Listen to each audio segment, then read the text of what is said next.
Welcome to Let's Do Revision official YouTube channel. So on this platform, our aim is to provide solutions to the booklets that we produce. So we're the one that produce most of the booklets that are on the market, that is compiled past papers booklets written Let's Do Revision. Okay, so this platform, like I said, we are going to be providing solutions to the questions that is in the subjects that we produce. Okay, so in this video, let us try and answer two of the questions from the 2024 GCE Science Paper 1, that is Physics, Section B. So we're going to answer two of the questions. That is the first question and the second question. This section comprises of 45 marks, and of course you are required to answer all the questions. So please, if you've not subscribed to this YouTube channel, make sure to subscribe, and don't forget to turn on the notification bell that you don't miss out the material that we post. So let us have a look at the question. So the question reads, figure B 1.1 shows an instrument used to measure a physical quantity. So this is the figure that you are able to see. The first question is that what is the reading shown on the device? Now, before we even answer the question, maybe let me just give you another possible question that you might expect on this part. And that question is, what physical quantity does this instrument measure? So this instrument measures length. Then, of course, the other question maybe that you might expect is that what is the name of the device? I should have given you that question as the first question. So what is the name of the device? Then what physical quantity does it measure? So those questions, make sure that you have them answered. Let us find the readings on the device. So the device, we can identify it is the micrometer screw gauge. Okay, so micrometer screw gauge, that is the instrument that you are able to see here. So for this one, if you want to find the readings, you need to know that for you to find the readings, you need to add the main scale reading, okay, plus the head scale count multiplied by the least count, okay, or the sleeve reading multiplied by the thimble reading, then you multiply by the least count. In this case, the least count shows the accuracy of the instrument and is 0.01 millimeter. And by the way, the readings here, you take them in millimeter. Okay, so what is the main scale? If that is what you do, what is the main scale here? So the main scale, you get it from the sleeve. And of course, as you can see, there's a 5 here. So this is a 6, this is a 7, this is a 8. And of course, there's this one, 8.5. So 8.5 millimeter is the main scale reading. What about the head scale count? So you start from down here until you reach the division, the part which is coinciding with the main scale. So this part is the one that coincides. So you're going to start from down here, and of course each division here is a 1. So you read from 20, 21, 22. Okay, so the head scale is 22 millimeter. And as you know, we need to multiply this one by 0.01. And this gives us 0.22 millimeter.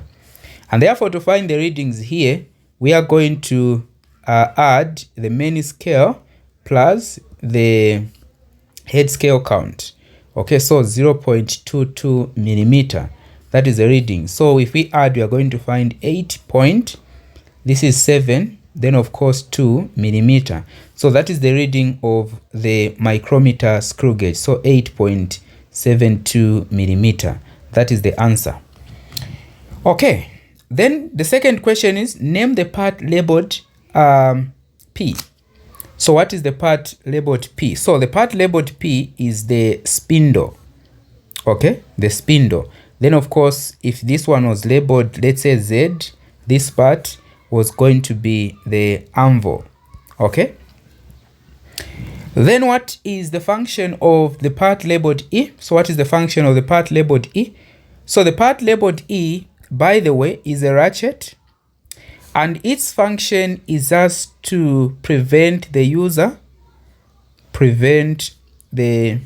user from exerting. So from exerting too much pressure on the measured object. Okay, measured object. That is the function. So of course, others would put it in different way. You can suggest the answer that you feel is also okay here. Then the last question, that is question D. Give one precaution you take before using the instrument. So the first one, you zero the instrument. Okay, so zero the instrument before using it to avoid zero error. Then the other one, make sure that the instrument is dust free. Okay, so clean the anvil and the spindle. That is the spindle of an instrument, or make sure that the instrument is dust free. Whichever you express it, you are still right at the end. Those are the precautions that you take. But of course, if you know some of the precautions that we've left out, you can still suggest, or you can still put them in the comment section. Okay, let us have a look at the second question. So for the second question, that figure B2.1 shows a wheel and axle for a simple machine used to lift a load of 240 Newton when an effort of 60 is applied. 60 Newton is applied. The first question is, what is the simple machine?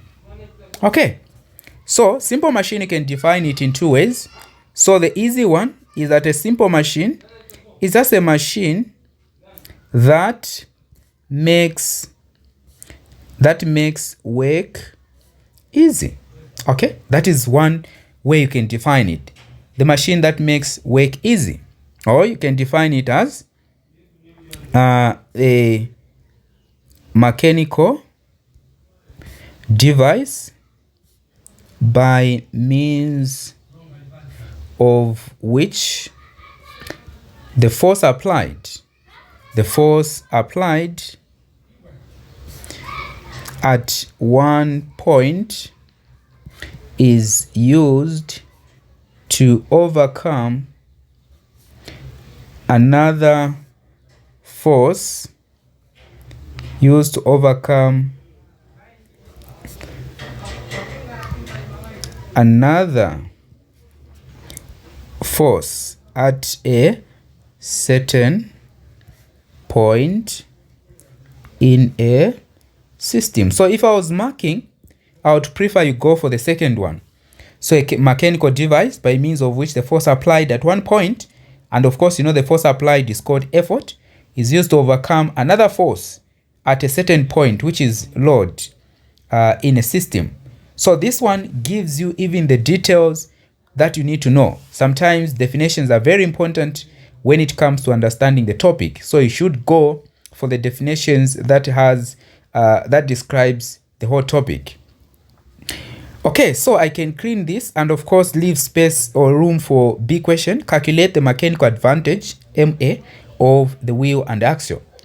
So mechanical advantage in this case, this is 2 marks, so you don't just start calculating. So you're going to write load over what? Effort. Okay, then you replace. What is your load? Load is 240, divide effort is 60 Newton. So this one gives us what? 4 as mechanical advantage. Then if the radii of the wheel R and axle R are 80 centimeter and 16 centimeter respectively. So big R goes with 80 and of course small r goes with 16. So find or determine the velocity ratio of the wheel. So velocity ratio VR, we are going to look at that is the wheel divide the what? Axle. So that is how we find the velocity ratio.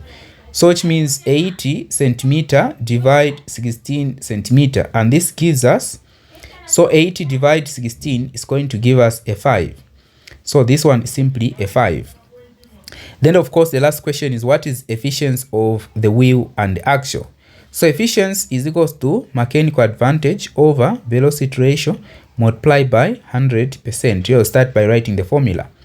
Then let us replace. Mechanical advantage is 4, velocity ratio is 5 multiplied by 100%. So 4 divided 5 is 0.8. 0.8 multiplied by 100, this is going to give us 80%. So the efficiency is 80% here. Otherwise, that is where we get to end, and of course we'll continue in the next one. So please make sure that you subscribe to this YouTube channel.